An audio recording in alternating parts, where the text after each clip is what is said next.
Essa é então a primeira aula de antropologia teológica, e antropologia ela é a parte das ciências humanas que ela fica focada no homem, quer estudar o homem, compreender o fenômeno chamado fenômeno humano. Teve um filósofo, teólogo, biólogo, cientista católico, jesuíta, chamado Pierre de Cardin. E esse Pierre de Cardin, como a gente vê, ele é francês, Teilhard de Cardin. Aí o Teilhard de Cardin, ele escreveu um livro chamado Fenômeno Humano. Um livro difícil de ler, demorado para ler, mas se você conseguir, você vai ter uma boa base de antropologia, que é uma antropologia religiosa também. Porque, pelo fato dele ser jesuíta, católico, né? Então ele vai levar em consideração que o homem, ele é criação de Deus. Qual que é o problema da antropologia teológica de Teilhard de Cardin? O problema é que ele é um evolucionista. Portanto, o que ele acredita, o que ele ensina? Que é possível que Deus tenha criado o homem a partir da evolução das espécies. Ou seja, realmente Deus teria criado lá o Neandertal. E realmente Deus teria criado lá o Australopithecus. Ou seja, primeiramente o homem era o que a gente chama popularmente de macaco. O homem teria vindo dos macacos e Deus utilizou a evolução das espécies para que então surgisse o ser humano. Olha só, é uma antropologia teológica? Sim, porque não considera que o homem surgiu do nada, assim, surgiu por evolução espontânea. Essa antropologia que considera que o homem surgiu por evolução espontânea, ela é uma antropologia mundana ou materialista. Não é o caso da antropologia teológica, porque só é chamada de teológica porque acredita que o homem é criação de Deus. Essa criação de Deus, aí você vai ter essa linhagem aí do Teilhard de Cardin, aonde Deus teria utilizado o evolucionismo, mas não é a linha tradicional da antropologia teológica. A linha tradicional da antropologia teológica é o criacionismo. Criacionismo por quê? O homem foi criado à imagem e à semelhança de Deus do jeito que é hoje. Ou seja, nós nunca fomos animais vivendo nas árvores, em contato com a natureza. Deus nos criou do jeito que estamos aqui, já homo erectus, já de pé, já bípedes, dessa forma. Agora, se você vai para uma antropologia que não é teológica, é só antropologia, ela vai considerar o homem como uma espécie de evolução da sociedade, evolução do meio. É só isso. Você evoluiu do meio, evoluiu da natureza. Aí vão levar em consideração lá o Big Bang, o surgimento dos planetas, esse negócio todo. Que eu vou dizer para vocês que é a grande furada do século 20 e 21. É a grande mentira do século. Porque isso aí veio para estragar mesmo o cenário mundial, o cenário religioso. Nós, no caso aqui, no Instituto Emil Brunner, a nossa antropologia teológica, ela não é evolucionista. Não defendemos nem ensinamos. A gente apenas apresenta para que vocês saibam que existe e para que haja uma maturidade teológica. Vocês se preparem para a maturidade teológica, mas se prepara mesmo, porque daqui por diante vocês vão se tornar outras pessoas dentro do mundo cristão, porque a teologia ela é assim, ela é um fermento que você coloca na massa e revela toda a massa. Você não consegue mais enxergar o mundo da mesma maneira depois que você estuda teologia. Você vai ter um aprendizado muito grande. Por isso, aqui nós somos criacionistas. Esse instituto ensina que o homem foi criado por Deus, à sua imagem e à sua semelhança. E quando Deus criou o homem, à sua imagem e semelhança, Deus deu para ele 3 elementos chamados elementos constitutivos. Aqui está. 3 elementos constitutivos. Ou seja, todo ser humano criado por Deus a partir de Adão e Eva, ele vai trazer a imago Dei. Imago Dei é uma palavra latina para imagem de Deus. Imago Dei, a imagem de Deus. E quais são esses três elementos constitutivos, constituição, que constitui o ser humano? Primeiro, acima de tudo, está a sua espiritualidade. Qual que é a base do ser humano? A base do ser humano é o seu espírito. Você é um espírito. Você é um espírito que está revestido de carne. Você é um espírito que tem a consciência humana. Mas você é primariamente, em primeiro lugar, um espírito. Está escrito no livro de Eclesiastes o seguinte, que o pó volta ao pó, é a parte corpórea, e o espírito volta a Deus que o deu. Quando você vai lá para a Bíblia, vai chegar um momento em que vocês vão ter aula de hebraico e de grego. Estamos aí um pouquinho mais para frente, provavelmente lá para o ano que vem. Quando vocês tiverem aula de hebraico e de grego, você se matriculou para qual curso? Básico e básico. Vocês vão querer evoluir. Aí vocês evoluindo vão para o médio, vão fazer o bacharel, e fazendo o bacharel vocês vão ter aula de hebraico e de grego. Porque a Bíblia foi escrita em hebraico, o Antigo Testamento, e grego, o Novo Testamento. No caso, quando se fala de espiritualidade, é porque o homem foi feito do pó da terra. Foi feito do pó da terra e Deus soprou em suas narinas o espírito de vida, o fôlego de vida. Fôlego de vida, lá no hebraico, é essa palavrinha aqui, ó. Nefesh. Nefesh, que é o equivalente para a nossa palavra em português, que é alma. Mas é sopro, é fôlego. Deus soprou o Nefesh. Quando ele soprou o Nefesh, quer dizer, o espírito volta a Deus que o deu, Deus deu o espírito. Esta aqui é a base da sua consciência. Você é um espírito. É um espírito que tem corpo, é um espírito que tem consciência, é um espírito que tem alma, que está animado. E essa é a base. Todo mundo é espiritualizado? Todo mundo é espiritualizado. Acontece que a espiritualidade, ela precisa de vida. E nem todos têm a sua espiritualidade viva. Por quê? Por causa do pecado. Vocês vão aprender isso aí em antropologia bíblica, né? E também a armatiologia, que é a doutrina do pecado, que é uma das doutrinas mais importantes que vocês vão estudar durante esse bimestre, que é a armatiologia. Vocês vão perceber o seguinte: Deus nos criou o espírito, mas a condição do espírito é a vida. A vida é a condição do espírito. Mas se você perde a vida, você perde a espiritualidade. Aí as pessoas elas pensam o seguinte: olha, eu sou uma pessoa espiritualizada. Mas para você ser um espírito vivo, você vai precisar do Espírito de Deus, Espírito Santo.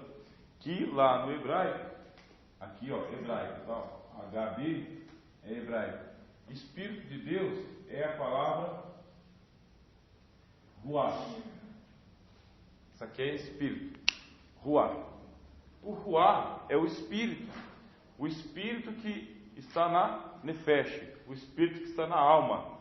É como se Deus estivesse respirando em cima de Adão, e Deus respirando, aí Adão começa a viver, porque Deus está respirando sobre ele. E a respiração de Deus, que é o espírito, é a alma de Adão e da humanidade.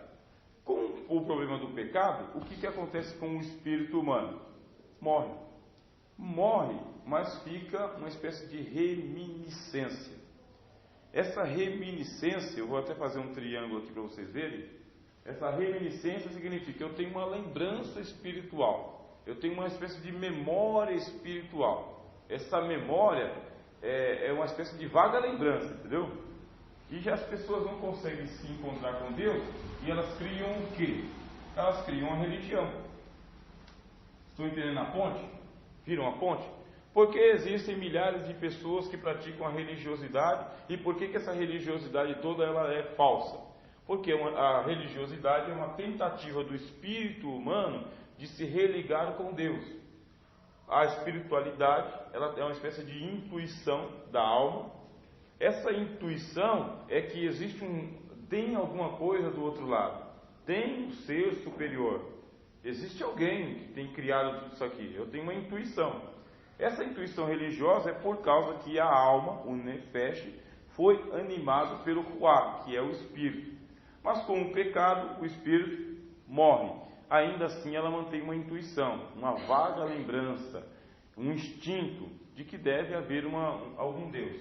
Como eu não sei aonde está esse Deus? Quem é esse Deus? Como encontrar? Então eu vou para uma prática religiosa. E na prática religiosa tem um clero, a turma que é esclarecido, que já está na religião há muito tempo. E eu vou confiar que essa turma do clero, eles estejam falando a verdade. Você vai intuindo, você vai seguindo junto. Até que chega uma hora em que essa sua intuição, ela vai ficar mais aguçada.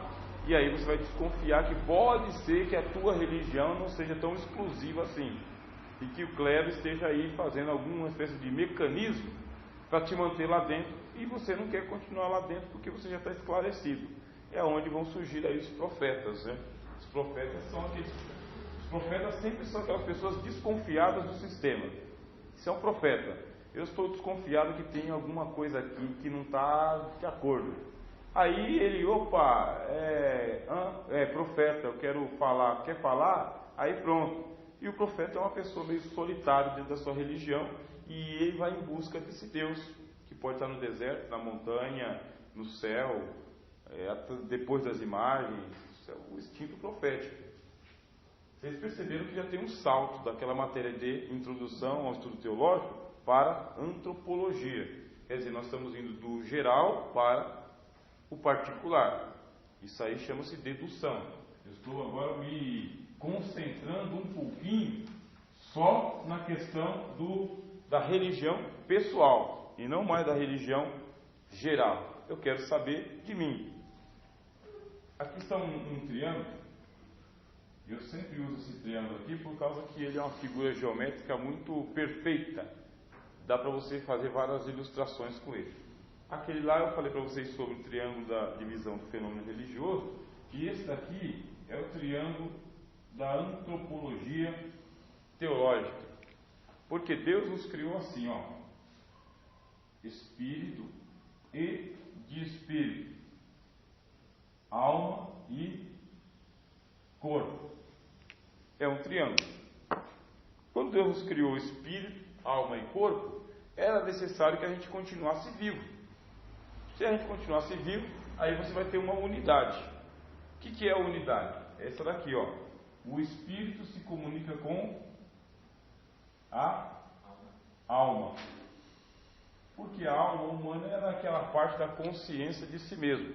Você sabe quem você é por causa da sua alma.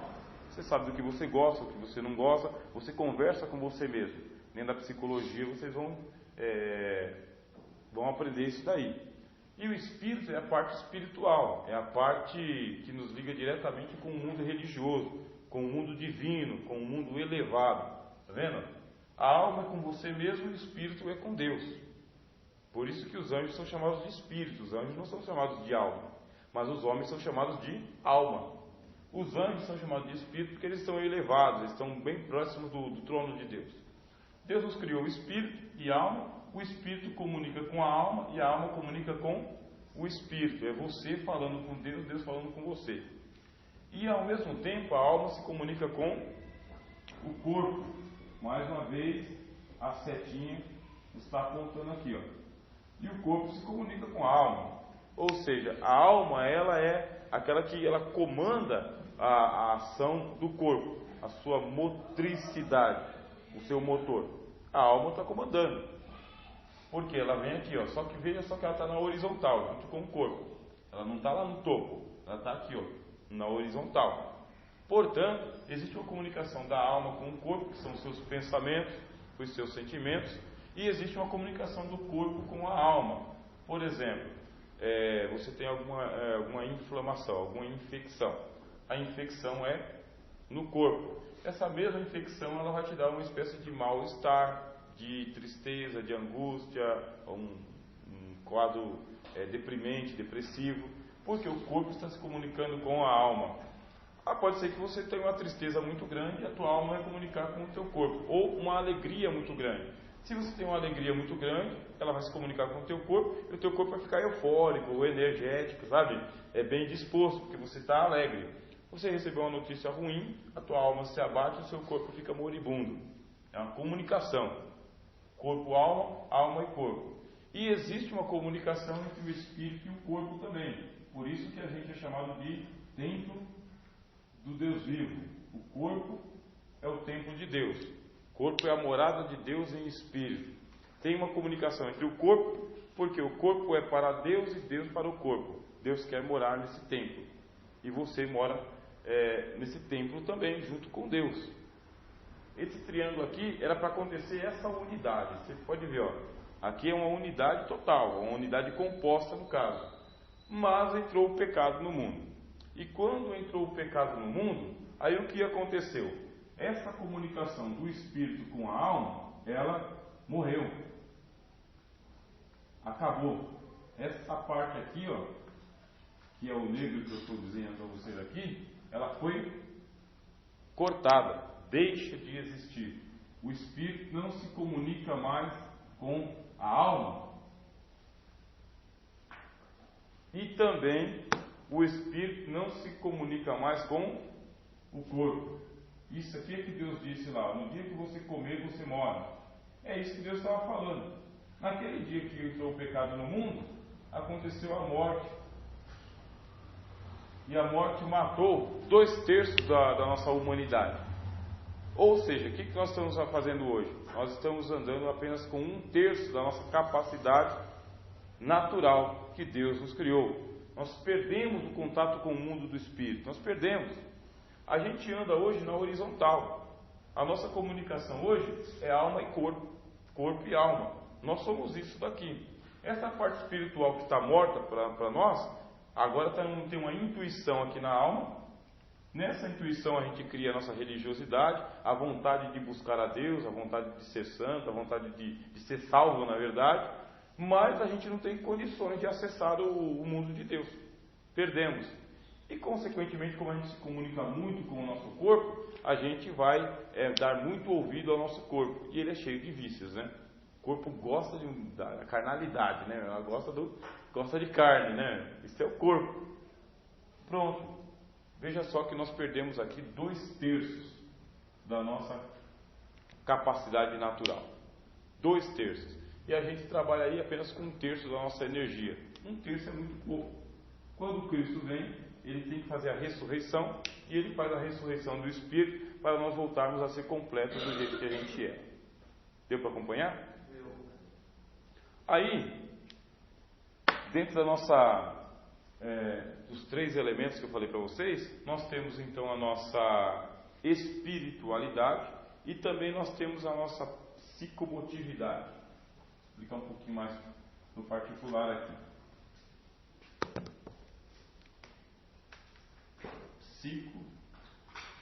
Psicomotividade.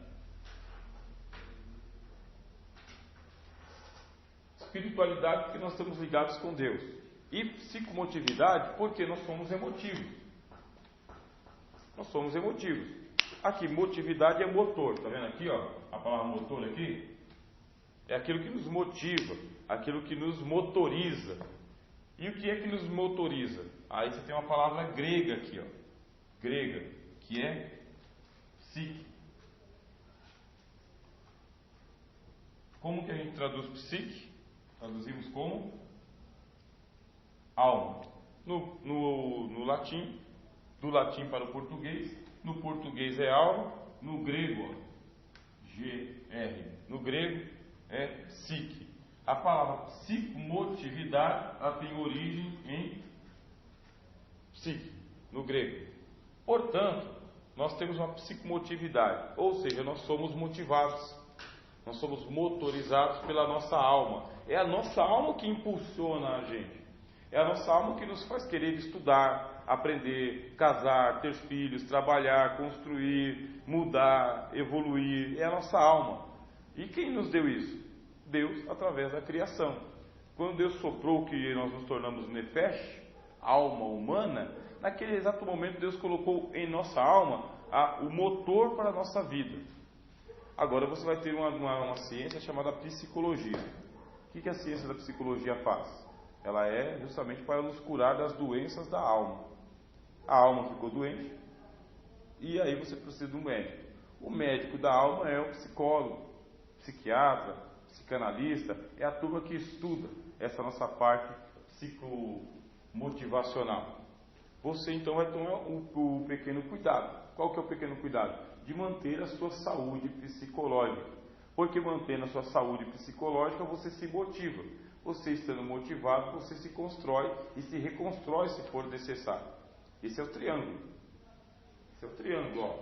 Alma, que é psique. E essa alma, ela vai fazer a comunicação com o seu corpo. Esse é o segundo elemento constitucional. Você é um espírito, e por você ser um espírito, você se interessa pelo mundo religioso. Você é uma alma, por ser uma alma, você vai ter sentimentos. Todos os seus sentimentos,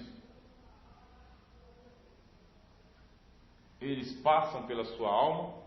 Primeiramente você sente na alma, e você vai ter pensamentos, que é o que a gente chama de consciência. Aonde estão os seus pensamentos? Seus pensamentos estão na sua alma também. É a tua alma que está pensando. Você pensa porque você é uma alma.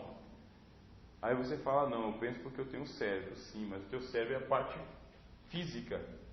E a alma é a tua parte, que a gente vai chamar de parte espiritual, né? Parte invisível. Então isso aqui é o motor, mas o motor não é a energia, ele só gera a energia. E uma coisa que vocês devem saber, que eu vou falar bastante, é o seguinte: a alma, ela está ligada com o corpo de uma tal maneira que na hora da morte existe assim uma verdadeira ruptura entre a alma e o corpo. É uma coisa muito dolorosa, porque corpo e alma estão indissociáveis. Deus os criou grudados um no outro.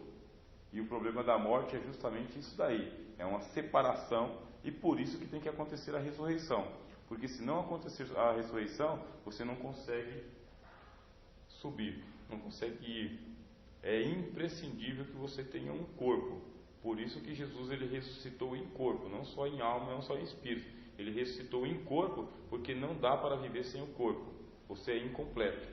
O corpo é fundamental, assim como a alma e o espírito. E agora o terceiro elemento, que é a corporeidade. Entenderam bem aqui? Tranquilo? Já eu abro aí a oportunidade e vocês vão poder fazer as suas perguntas, tá bom? Então vocês têm espiritualidade, vocês têm psicomotividade e, consequentemente, vocês também têm a sua corporeidade. Em teologia, nós procuramos usar essas palavras que elas são próprio do vocabulário teológico mesmo, tá bem?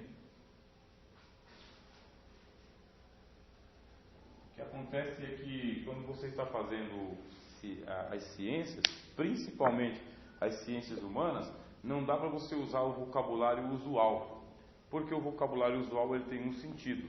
Aí nós precisamos criar uma palavra, usar uma palavra que ela tem um sentido específico. Por isso que a gente usa espiritualidade, psicomotividade e corporeidade. Aqui está a palavra corpo. Todos nós temos corpo. E não existe vida fora do corpo. O corpo ele é tão importante quanto a alma e o espírito. Muito importante. Tanto é que os demônios que não têm corpo, vivem de um lado para o outro, eles procuram um corpo. Porque sem corpo eles não são nada. Eles possuem as pessoas porque eles precisam de corpo. Sem corpo eles não se comunicam. Sem corpo eles não existem. E nós, a mesma coisa. Depois que a gente morre, que a alma vai para o outro lado, sem corpo, a gente está incompleto. Nós somos o quê? Fantasmas, né? Considerados fantasmas, ghost. Só isso. E é o corpo é fundamental. Fundamental para a vida humana.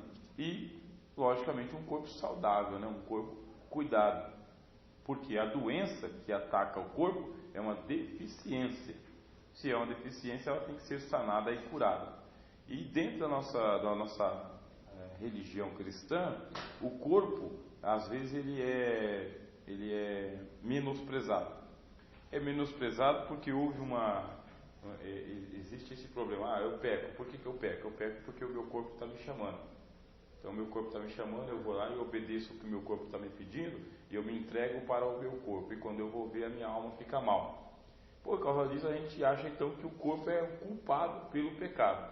Quando, na verdade, o que está acontecendo? O corpo, ele está obedecendo uma lei da natureza do pecado. A lei da natureza do pecado. Tanto a alma quanto o corpo estão sujeitos a essa lei da natureza. E os dois sofrem. Os dois sofrem. E o apóstolo Paulo fala, por isso então você mortifica os membros. Ou seja, você controla a sua natureza humana, controla os impulsos do seu corpo, porque controlando os impulsos do seu corpo, você vai ficar mais livre com a sua alma. Você não vai ficar assim tão para baixo, tão deprê. Mas você vai cuidar também. Corporeidade, que é isso? E aqui na sua corporeidade, tão importante, porque você tem que se locomover, tem que ter as suas pernas, você tem que abraçar, precisa dos seus braços, e você precisa pensar, precisa do seu cérebro, precisa bombear o sangue para tudo quanto é lugar. Então toma cuidado com o colesterol, né? Não pode afinar o sangue, cuidado aí com diabetes.